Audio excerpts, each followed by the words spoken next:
welcome to the Takarazuka Review Fan Podcast, a podcast where fans from around the globe talk and flail about the Japanese theatre company Takarazuka Kagekidan, by fans for fans. With you today are Lella, Kiri-chan, Carly from New York. So, first off, we're going to talk about our happy things for the week or recent times. And first off is Kiri-chan. Okay, so mine is in Takarazuka time from quite a long time ago, but for me it's really recent because I started working on my translation project of Excalibur from Soragumi again. And while I remembered that I really liked it, I forgot how much I liked it. It's so cute. It's so cute. It's so cute. Anyway, yeah, so I started making piles and piles of gifts and everything, but it's honestly so cute, and the relationship between Zunko and Mari's characters is super cute. So like if you only know them from Elizabeth, it's definitely a must see, because James is like this cute little Robin Hood style outlaw, and then Mari's a, I don't know, strong-willed princess type, and it's really cute. Yeah, and it has Takako as the sparkliest, shiniest villain ever, and it's amazing. Yes. Watch it! I love the hair flip thing that Chris does, the villain. Yes! Yeah. Yes! Black Knight Christopher fandom represent! I'm excited for your translation. I'm a normal person. It's so good! No, because like there's a lot of really cute dialogue in it. So when I was trying to stream it, I would spend the whole time trying to explain all the super adorable things they were saying. So it's going to be much better with actual subtitles. Hi. The next happy thing is actually my happy thing, which is that I was watching Soragumi's Oscar, so Birubara Oscar, from 2014, with Oki Kaname as Oscar and Asaka Manato as Andore. So that's Mandore and Oscar, right? Okay. And I ship them like mad. And I really love the 50 shades of Mandore, because like all the different ways that Makun is looking at Oscar is just, oh my god, it's so beautiful. He's so smitten and just so in love, and is so proud, and it's oh my god. So I guess that's my recommendation if you want to flail and then cry at the end. But that's my happy thing. I just keep on screen capping and just looking at them over and over, and then I can just skip the end later on. Just gonna look at the happy screen caps. Yeah, don't watch the end. You are a brave person to be watching Berubara before finals. I couldn't do that. No, I can do it because I always laugh at the end. It's terrible because I just lose the will to live. It becomes a bit ridiculous, but I'm not going to say why if people want to watch it. No, yeah. I know what you're talking about. Yeah, I've seen other versions. And it's really sad. Like in the story, I get really sad, but then when I see it, I'm like, this is hilarious. Anyway, so the next happy thing is Carly's. Oh boy. Okay. I saw Edwin Drood on Tuesday, and it was fabulous. It was wonderful. Jealous. It was hilarious. So Kazuho was a delightful, radiant beam of sunshine, and I missed her face very much. And I got called up on stage to play a game, which was thrilling and also terrifying. Oh god, at the beginning of the show, there was a guy, like while the audience was coming in to get settled and everything, one of the ensemble cast members was going around trying to figure out who came from the farthest away, and there were two women who came from Hokkaido who thought they had it nailed down, and I'm sorry ladies from Hokkaido, but I told him I came from New York, and everyone freaked out. It was really embarrassing. I got like a huge applause, and I shrunk as far down into my seat as I possibly could. And then later, there was this, I guess I should have said, in case anybody's not familiar with Edwin Drood, it's an audience participation murder mystery. So Yeah. this is not like, I guess, that weird, considering it's an audience participation murder mystery. We had like voting tokens to pick who we wanted the murderer to be that day. And I kind of thought that was it, but there was also this other scene where we had to decide who was going to be this private detective for one scene in the show, and they brought out a spinner, and they gave each cast member a flag, and whoever, got picked on the spinner got to be the private detective that day. And they asked for volunteers from the audience to throw a Velcro ball at the spinner. And I didn't raise my hand, and the guy looked right at me, and the lady next to me elbowed me until I raised my hand, and then he ran right over to me and pulled me up on stage, and I got to throw the ball at the spinner amidst a terrified cast that assumed I wasn't going to understand Japanese, which I did, and then I still threw the ball at the spinner before they spun it because I was so nervous.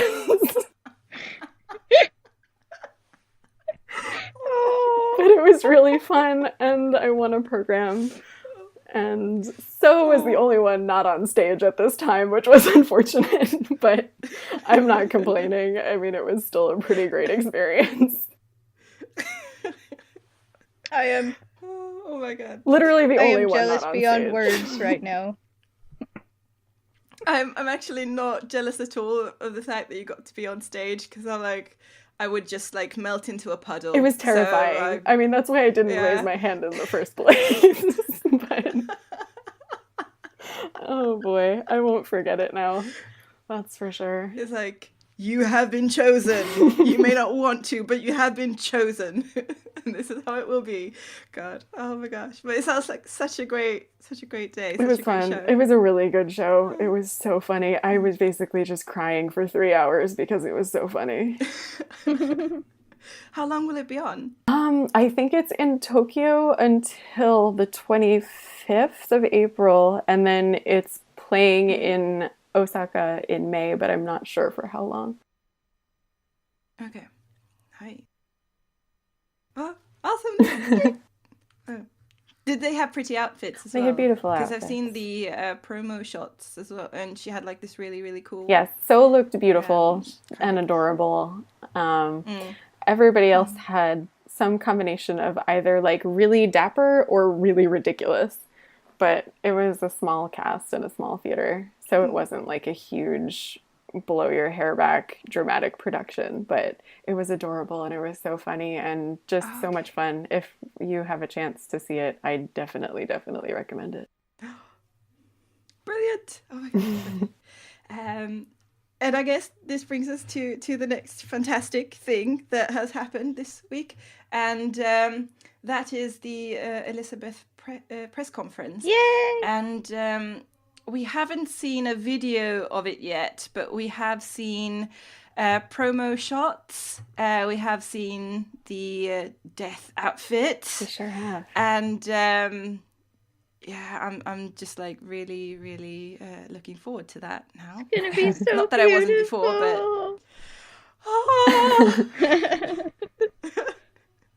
okay, who wants to talk about it?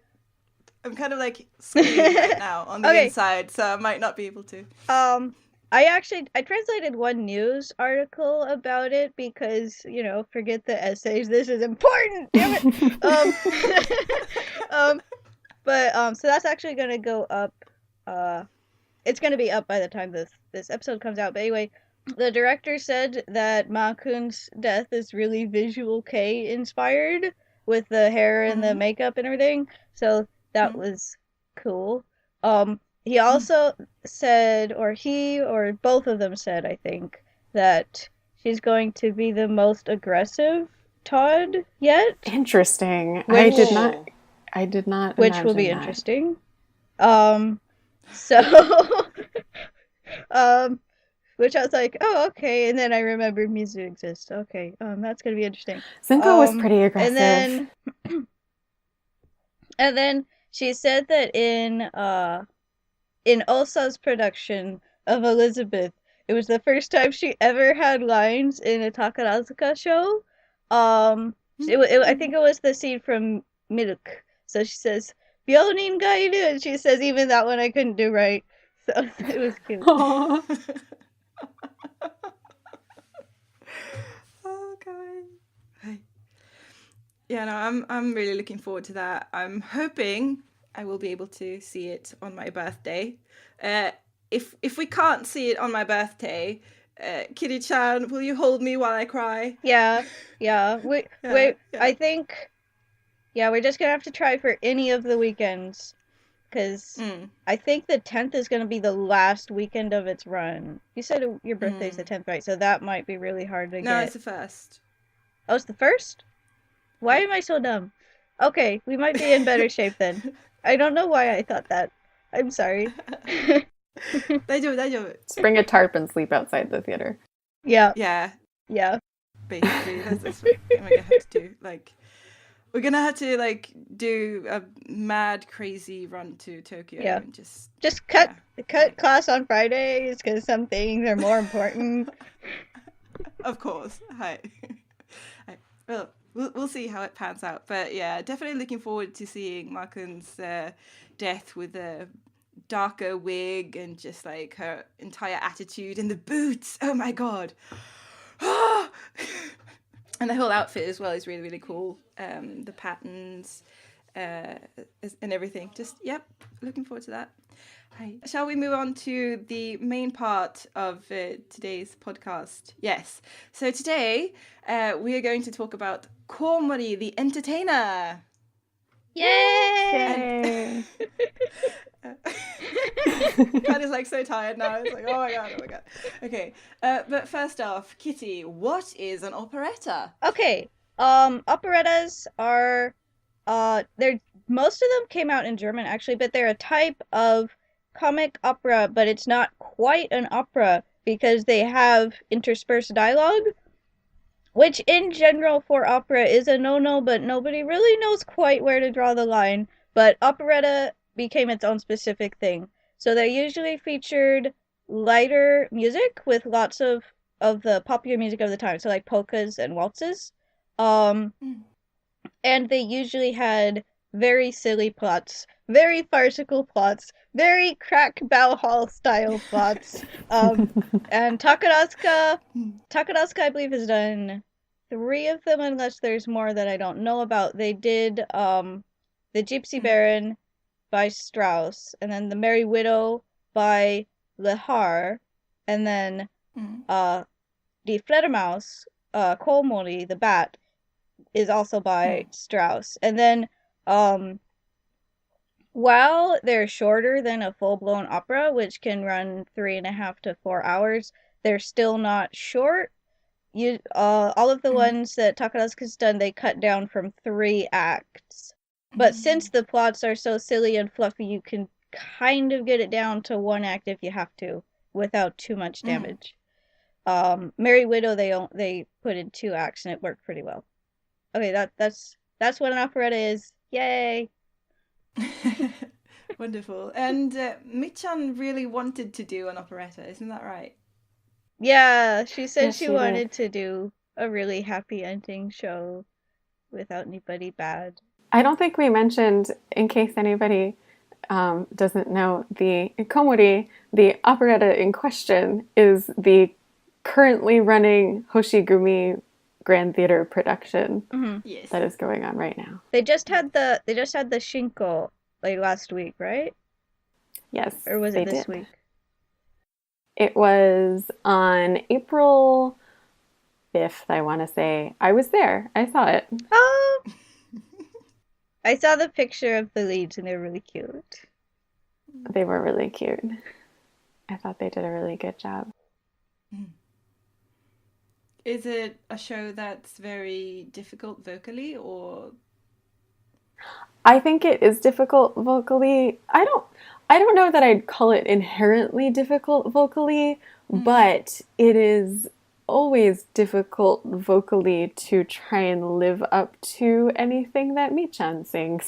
So Of course. in that sense, it is difficult. Yes, absolutely, absolutely. And I know that Rei Makoto, she has like some really high notes that she just hits them perfectly. Like her voice is Yes. just like, I mean, she's got that pat down, but I think like if anyone was trying to copy that, that would be really, really difficult. Yeah, I was pretty impressed actually. I really don't know most of the Shinko eligible younger actresses in Hoshigumi. So other than Maya Kiho, who had the lead Hinami Fu's role, I was seeing all of them for the first time and hearing most of their names for the first time. But there's a lot of talent down there. I thought they did a really good job. But anyway, we should probably talk about the show itself. Yay! Yes, okay. So what is the plot, essentially, to someone who wants to see it but hasn't... Yeah, been I'll able to give a yet? really, really loose overview because I don't want to spoil it for anybody who wants to see it. But basically, Michan's character and Benny's character are friends. And one night they get super, super drunk. And Benny decides to play a trick on Michan. And while she's really, really exceptionally drunk, and I think singing a song, somehow ends up tying her to a statue and like inserting bat wings into the statue. And then she passes out because she's drunk. And then she wakes up the next morning still tied to the statue. And everyone in the square is like, oh my god, it's a weird, gross bat person. Because Benny had stuck bat wings into the statue. And then that takes place over the course of the first song. And then the whole rest of the show is Michan trying to orchestrate her revenge against Benny for this prank by playing another prank. And that's what it's about. Oh, it sounds delightful. And from what I've seen in the promos and everything, they seem to have really cool costumes. I think I seem to remember that Benny has a purple one at one point. It's covered in butterflies. Oh yeah. Because that's what you wear to a fancy party at a prince's house, is a purple tuxedo covered in butterflies. Of course. Do you not know your I guess if etiquette? that prince is Magee, maybe that's accurate. Oh yeah,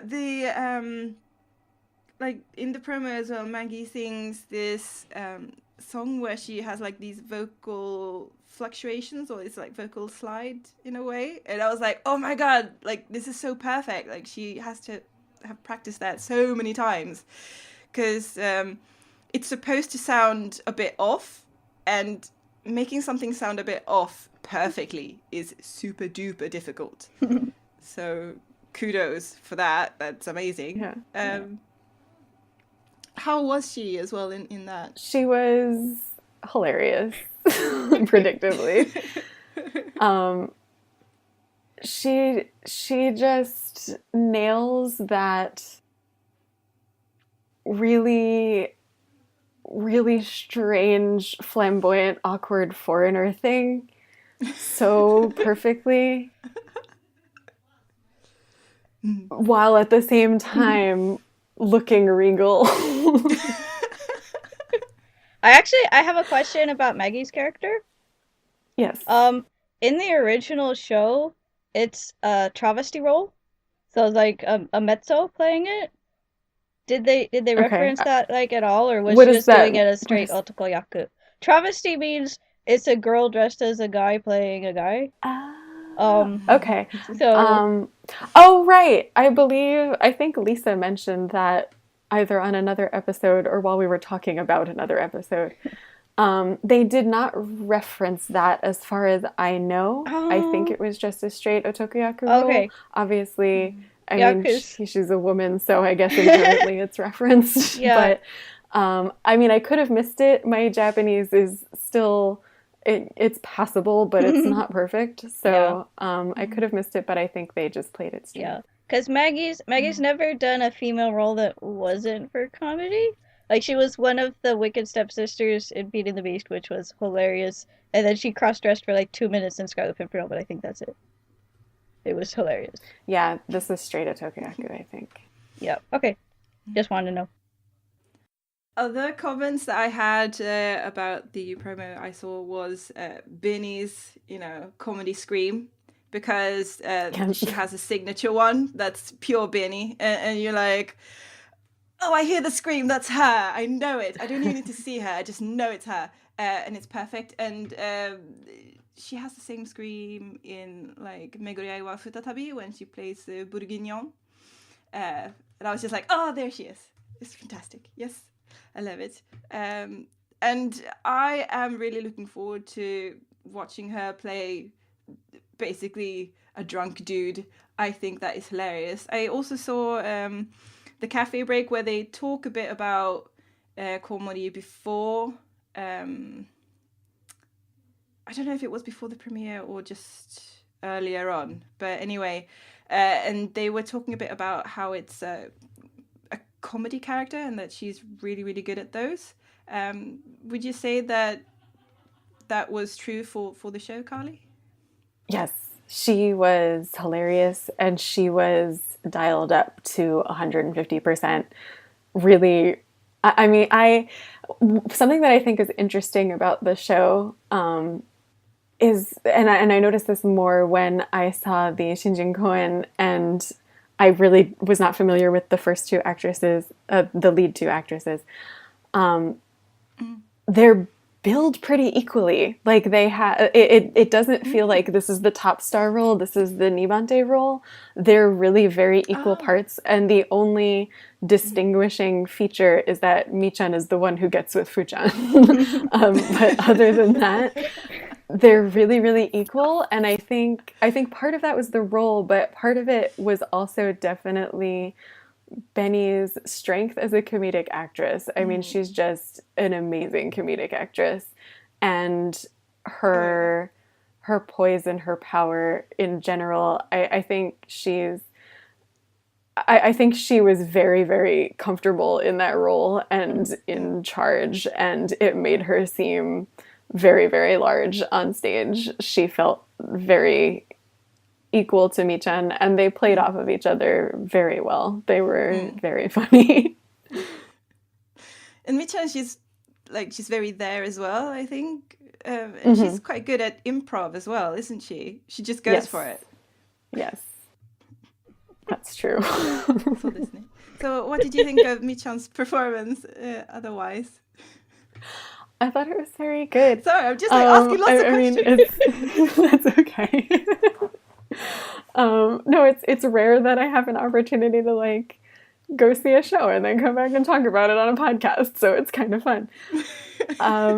Michan, of course, vocally flawless, comedically very, very good also. I think Benny has some little bit of craziness or something in her that just makes her kind of an unrivaled comedic actress. But Michan is also hilarious. She played off Benny super well. She played off Magee super well, although that's sort of a known combination. I was really excited for that because of what I've seen of the Merry Widow. And I was like, oh great, this is going to be the Merry Widow part 2. It wasn't really. Maggie's role is much, much smaller, but they were still very funny together. And Michan and Fuchan are just made for each other. Not in it's strange because it's not in a super hot chemistry kind of way at all, but they're just both so adorable with smiles and rainbows just oozing out of them. And again, during the Shinjin Koen, right before the show started, all of the upperclassmen walked into the theater in a line, like through the back aisle and then down to their seats.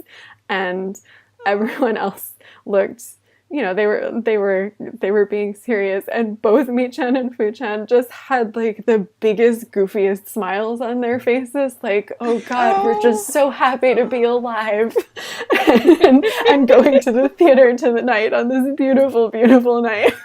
And I just looked, they were on like opposite ends of the line because they were lined up by seniority, and obviously Fu-chan is the youngest. I don't remember if she was actually last or if Koto was last, but Mi-chan was up near the front and Fu-chan was near the back, and they were just making the same face, and I was like, you two are destined for each other. This is such a beautiful, beautiful combination. But they were really cute in the show too. It's not a very romance focused show, which is kind of nice. I think it's nice for them because they're, like I said, more cute than like, oh my god, dripping with romantic chemistry. And it's also just nice to have a show every once in a while that like the guy getting the girl isn't the only thing that's going on in it. That kind of went off on a tangent. Oh, and Fu-chan, like, she's just a little precious butterfly. Just Yeah. She really is. like her voice as well is pitch perfect usually, but it's like so fragile. You don't want to break it. It's like, oh my god, it's so pretty and just, but it's a bit like you think that at any moment something might just, I don't know, crush it somehow. It's just so small and pretty and fragile, and I was just like, oh my god, it's making all my mothering genes come into play, definitely. Like, oh my god, we need to protect you. Nothing can happen to you ever. It's not allowed to. Yeah. Hey. She was very cute. Do you remember the letters I showed you from Graph the other day between Mi-chan and Fu-chan? Yes. Oh my Yes, I do. goodness. Those are so cute. It was so adorable. I nearly burst. It was like, yep. Yeah. They have an arranged marriage, and Mi-chan is happy about it, and Fu-chan is very embarrassed, and it's all good. It's all good. Sorry. Okay, so one last thing that I wanted to mention was that the actress playing Frank, the prison governor, is Toki Irisu. And she, along with Hishiro Yua, Mai Hinano, and Oa Mirai, I hope I said everything correctly there, they are all retiring, it seems. No. And yeah, sadness. I know. It was a very, very good last show for Toki Irisu. But at least we get to have a nice final show with them. Yeah. I was not really surprised that she was going to leave this year, but I was hoping she'd stay until I could see her live, because I really like Toki Irisu. Like, yeah, best. She's the best for, like, the Prince of Verona type, like, dad roles. I don't know. I think I would definitely recommend this show if you're a Toki Irisu fan. She got a very, very big role. Yay. And I think she was really good. She's kind of the whole thing is just completely absurd. It's absurd from head to toe. Yes. There's no way around that. But she was a little bit of like the straight man in the midst of the absurdity. Like, it was still absurd. Everything surrounding her was also absurd. But she was sort of the like slightly quieter one. So she almost stood out more because everything else was so ridiculous, if that makes sense. I thought it was really good for her. Oh. And then in The Entertainer, maybe I shouldn't spoil it.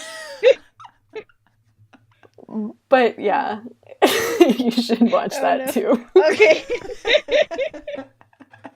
Okay. I also wanted to mention that I think that Hoshigumi, they're really strong vocally. You can just tell, I mean, because they have a range of voices, and that they are all they're all vocally strong, all of them. They are able to do a lot of different things with their actresses, because they can just take different parts and everything, and it's super good.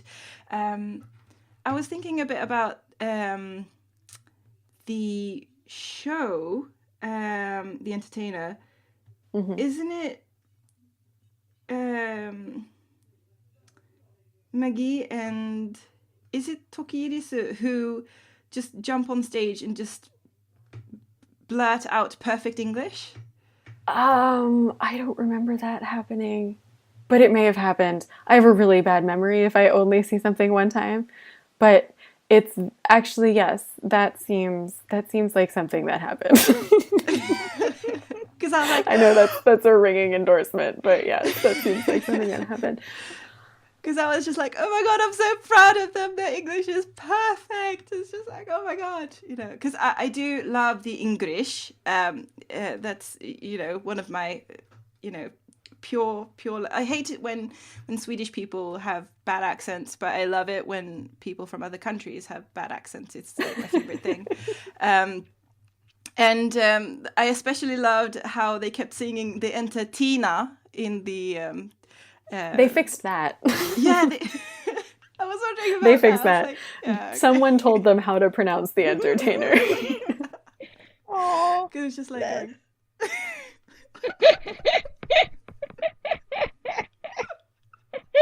Okay. Oh God. So sorry if it's a disappointment, but they do not actually sing the Entertainer during Oh, okay. I'm a little bit sad, but maybe Benny still had her the Shiata. Oh yeah. Oh, yeah. I mean the rest of it. Yeah. No. It was also a very Michan show. This whole thing is just so freaking Michan, just from start to finish. So I think the show was also very well suited to her.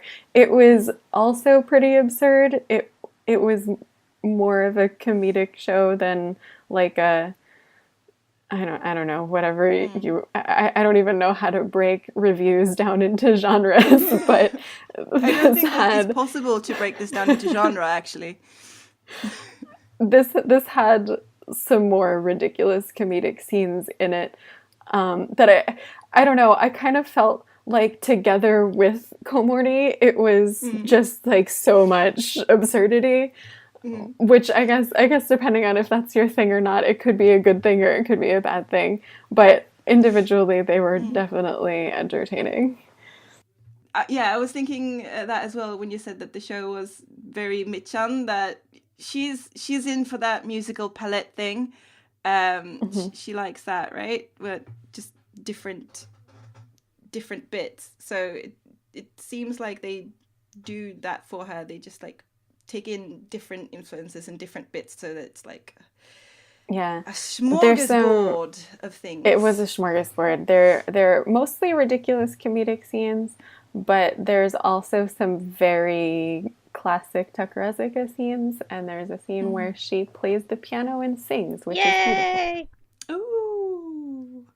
And there's the bit as well, right, where she comes out looking like the Cookie Monster. And I just want to squish her. Oh, yes.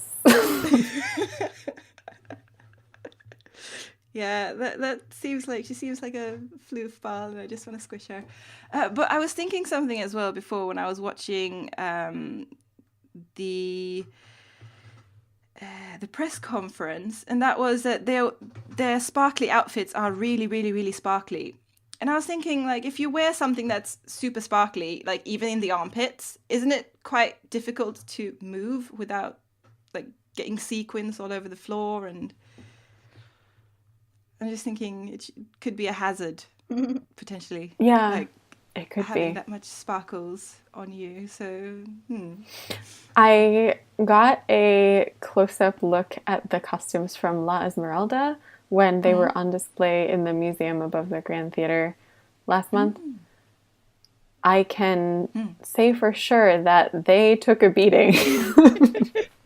They definitely took a beating when you look at them up close. But they are pretty much the entire thing covered in sequins.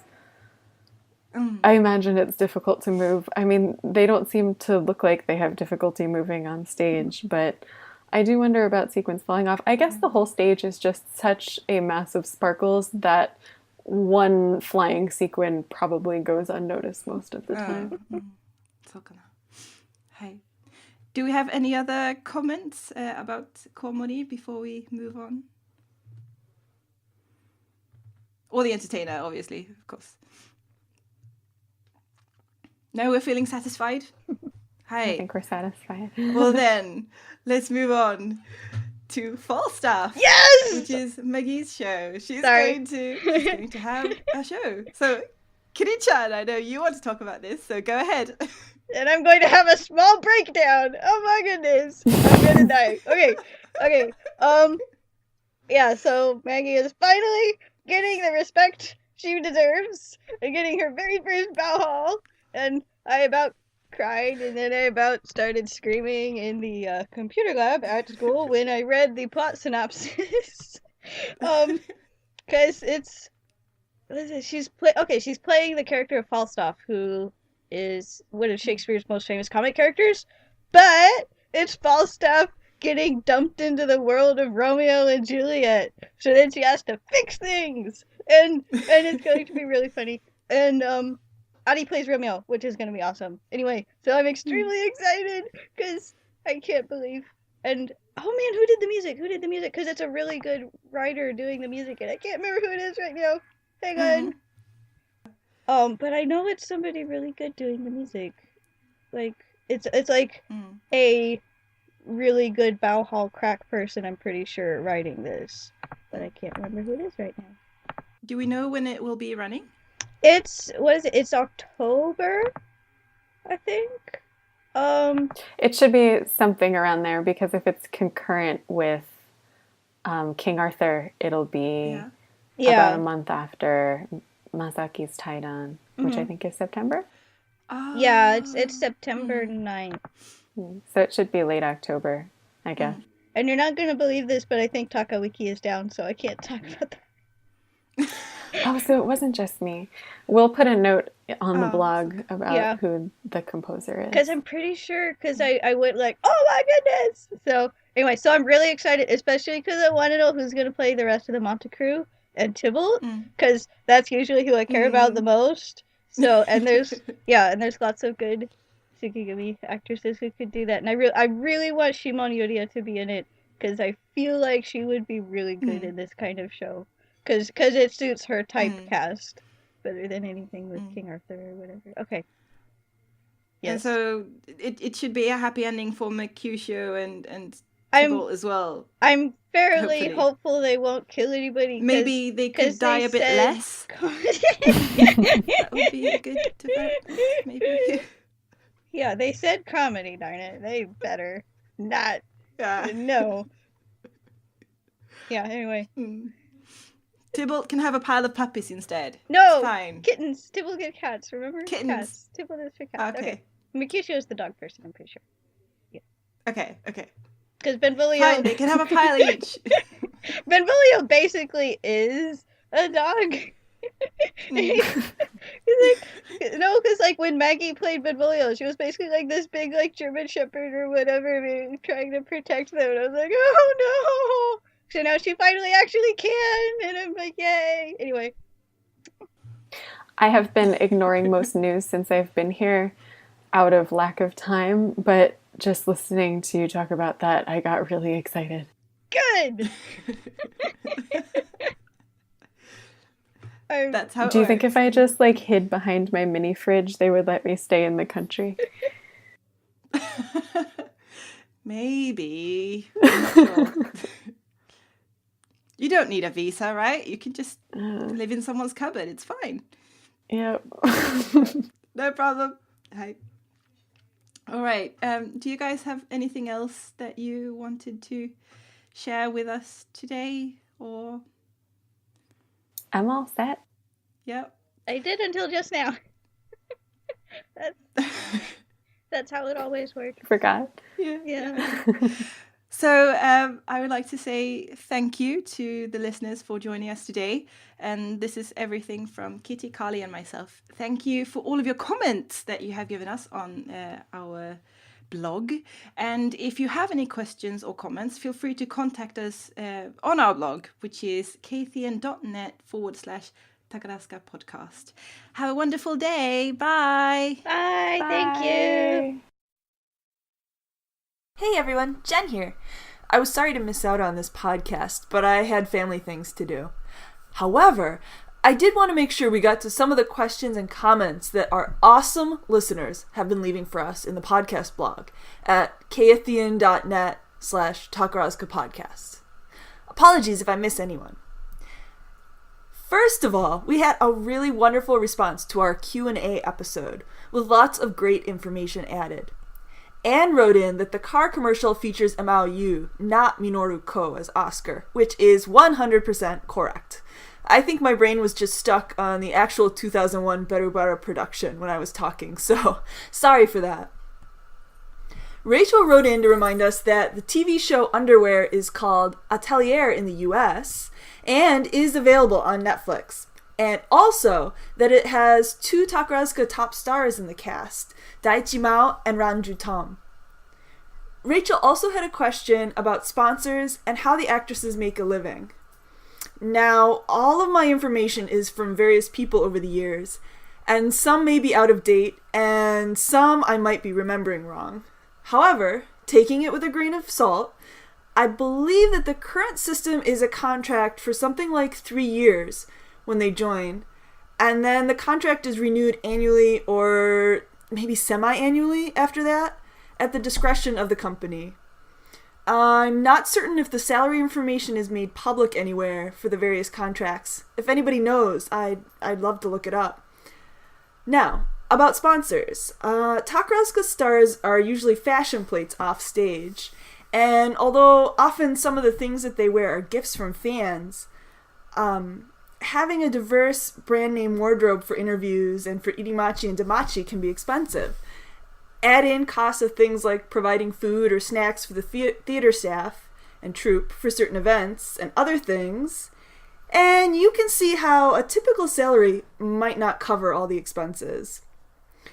Now, I'm not certain how jobs as company image girls, like at Ikeda Bank or for Visa credit card, are arranged, but they usually do go to young stars on their way up in the company, so I suspect that the company might have something to do with it. In addition, Sakiko gave us a great comment with information about a special fan club for male Takarazuka fans. She wrote, "As for men's Takarazuka fans, there's a special fan club called Aihokai. The club members are all men from either the political or the financial circles in Japan, and in order to join the club, it requires an existing member's referral. The previous chairman of this club was our former Prime Minister, Mr. Hatoyama. My husband, a typical American boy from Milwaukee, Wisconsin, is now hooked by their shows. Until he actually saw the shows on live at the theater, he thought they were all lesbians. And then he had met some of my friends who are in Senka and OG in person, and he appreciates the quality of their performance even more." That's really interesting, so thank you, Sakiko. Cora wrote in that she heard that CD Japan has recently discontinued their magazine subscription service. And that is true, because I have been hunting high and low, and I still can't find anyone in the US offering magazine subscription service by mail anymore. If anybody has any clues on who might be doing that, please let me know. Cora also wrote, "As a relatively new fan, since 2014, I have recently encountered the Jennifer Robertson book that was mentioned to avoid, and was curious if any of you could speak a little more specifically about what kinds of things she writes that are false or detrimental to the review." To be honest, it has been a very long time since I read the book and talked to the ladies who gave me an inside scoop on the company's reaction to it, so I can't go into specifics, although perhaps we can come back to this question in a future podcast. In general, though, Robertson twisted a lot of the statements that people had made to reflect the narrative that she wanted. Her book was focused on sexuality or sexual politics, as the title states, but it was rather sensationalized and was based mainly on information in the public domain rather than a breadth of true interviews. If you read Leonie Sticklin's book, Gender Gymnastics, she counters a lot of Robertson arguments, albeit in a very polite manner. And for those of you who don't want to go out and buy a book, a shorter version of the book is her thesis with the same title, Gender Gymnastics, which can be found on the Murdoch University website if you Google for it as a PDF file. And finally, Naomi, your question wasn't a bit silly. It was awesome, and we enjoyed answering it. I don't think we can ever really separate gender issues from an all-female review that has been around for 100 years. And I do know at least one former Takarazuka actress who has married her female partner, although I'm blanking on who it was. Anybody recall? So before this gets insanely long, I'll stop it right here, and we'll try to catch up on the rest next time. Please keep sending us questions and comments. We love them. Cheers! Many thanks to Michael B. and the Arcanum String Quartet for their wonderful arrangement of Sumire no Hana Sakugoro. And thank you, listeners, for enjoying our podcast.